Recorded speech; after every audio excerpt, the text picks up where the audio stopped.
from Alibaba's point of view, it's really important to look at the data. So one of the innovations of Alibaba and Tencent and all of the digital companies going into filmmaking is that they have large data repositories that tell you who saw what. So that allows them, if they are going into traditional theatrical distribution, that allows them to precision market to those crowds. So I'll tell you, when I was at Alibaba, we did Dog's Purpose. We dated that movie at a time when we figured, we did a very simple data run on who. Okay, see, the problem with Alibaba is that we had not acquired Youku at the time yet, so we didn't have a video platform. We didn't have any data. We didn't have any consumer data on what people watched, but we had consumer data on what people bought. So we made a wild guess that people who would watch movies about dogs are people who own dogs. So who own dogs? Well, likely people who buy dog food. So we went to Taobao and said, hey, can you put up all the demographics on people who bought dog food over the past 2 years? And we put it on a spreadsheet. It looked like most of these people were parents who had children, and they had some free time, and especially children who went to college. This was a large group of the people that we identified as dog owners. We then looked at when are these people the most free. They're actually most free when their kids are in school. When the kids go back, then you need to cook for them every day. Then you need to go out on vacation. So we actually dated the film for a time when most likely their kids are in school.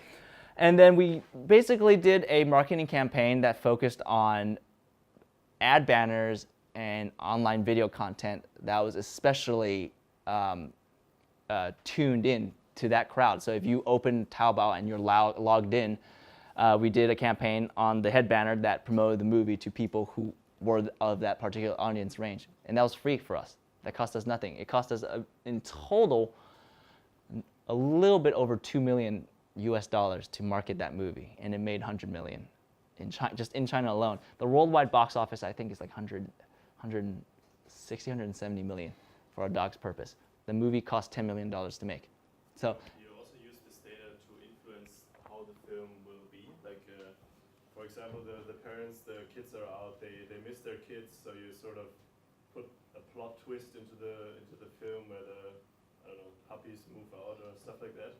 You know, we talk about wanting to do that, but we have not tried it yet because I think it's a great idea, but I think it's not going to, if it's done right, it's not going to be as literal as it seems. Let's say if we find that for the consumer data of people who have dogs, they often miss their kids. It's unlikely for us that is going to directly result in its most effective employment.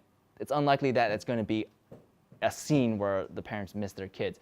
We have a hunch that that's not going to be the case. I'll tell you why. It's because Taobao actually uses its consumer data to create ads all the time, to consult on ads. And the example I always give when I was still at Alibaba was there was a campaign for Pampers. Because, you know, Pampers is this diaper brand.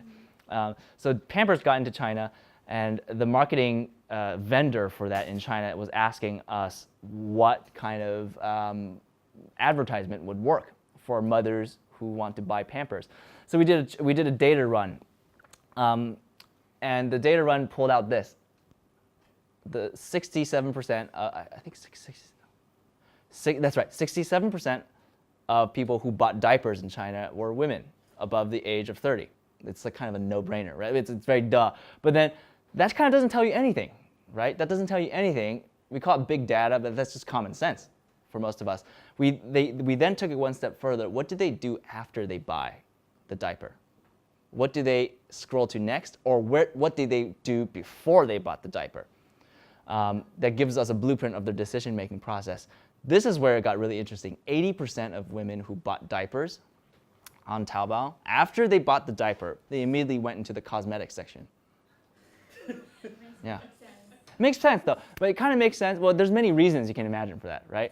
Yeah, no, I was just thinking what I would, yeah. What you would do, right? Like, yeah, if I bought something for someone else, then I want to buy something. Exactly, exactly.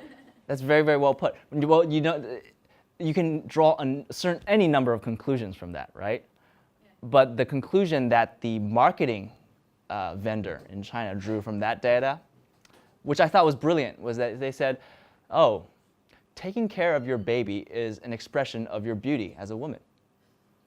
That, and they then created an ad. This is a famous ad, by the way. You can actually search it. They got the lady named Zhang to be in that ad. Some of you guys may know.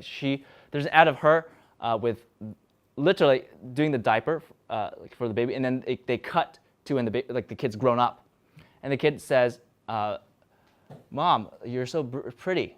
Like when it's the ad plays to a woman's kind of self-perception of beauty. So it kind of combines the idea of the more you take care of your child, the more beautiful you are. The ad took advantage of that. So that's one creative way to employ data on advertisement. I think it's incredibly sophisticated how they handled that. I just don't know if filmmakers and us at Alibaba were good enough to do that for a whole 2-hour-long movie.